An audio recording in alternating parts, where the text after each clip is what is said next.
Existe um perigo silencioso que cresce justamente onde as pessoas acreditam estar mais seguras. No coletivo. Porque, à primeira vista, pensar como todo mundo parece confortável. Parece até correto. Se muitos acreditam, deve ser verdade, certo? Mas é exatamente aqui que mora uma das maiores armadilhas da mente humana. O consenso não garante verdade. Muitas vezes apenas mascara a falta de questionamento. E quanto mais confortável algo parece, maior pode ser o risco de você nunca investigar se aquilo é real.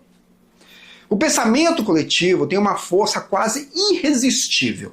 Ele te poupa do esforço de pensar, te livra do desconforto de questionar e ainda te dá uma sensação de pertencimento. Você não está sozinho, você faz parte de algo maior. E para muitos isso é mais importante do que a própria verdade. Afinal, ser aceito parece mais seguro do que estar certo. E pouco a pouco, a necessidade de pertencimento começa a superar a busca pela realidade.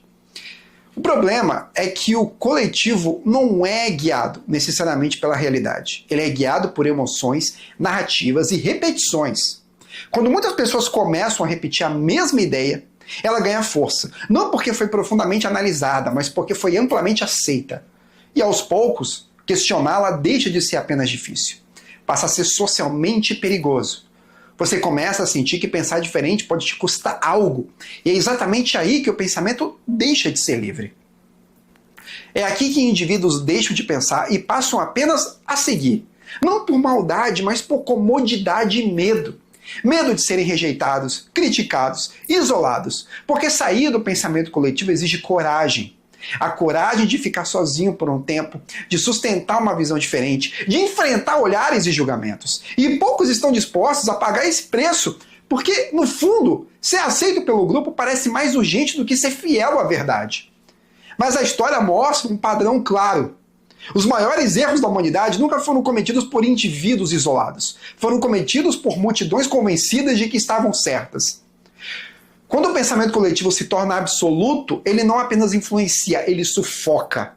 Ele elimina o questionamento, ridiculariza a dúvida e transforma a discordância em ameaça. E nesse ambiente, até pessoas inteligentes passam a agir de forma cega. Porque a pressão do grupo pode silenciar até as consciências mais lúcidas. E talvez o mais perigoso de tudo seja isso. Quando você está imerso no coletivo, você não percebe que está.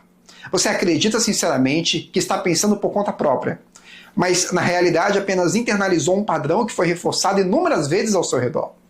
E quanto mais você repete, mais aquilo parece seu. Até que em algum momento você não consegue mais separar o que é pensamento próprio do que foi absorvido.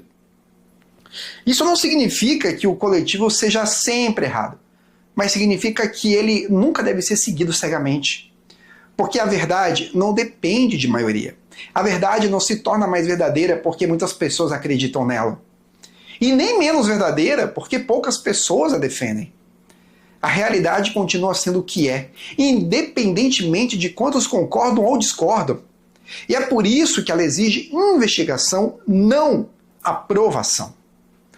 Pensar de verdade exige um certo isolamento interior.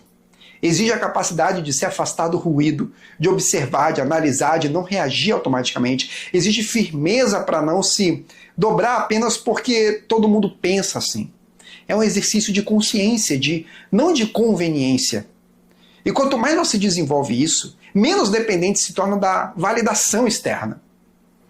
No fim das contas, o perigo do pensamento coletivo não está apenas nas ideias erradas que ele pode propagar, mas na capacidade que ele tem de desligar a consciência individual. E quando a consciência se apaga, qualquer direção pode parecer correta. Você deixa de escolher e passa apenas a seguir. E uma vida vivida assim dificilmente será uma vida autêntica. Por isso, talvez a pergunta mais importante não seja o que todo mundo está pensando, mas sim, isso é verdade? Porque só quem tem coragem de fazer essa pergunta começa de fato a pensar. E a partir desse momento algo muda. Você deixa de ser conduzido e passa a caminhar com consciência própria.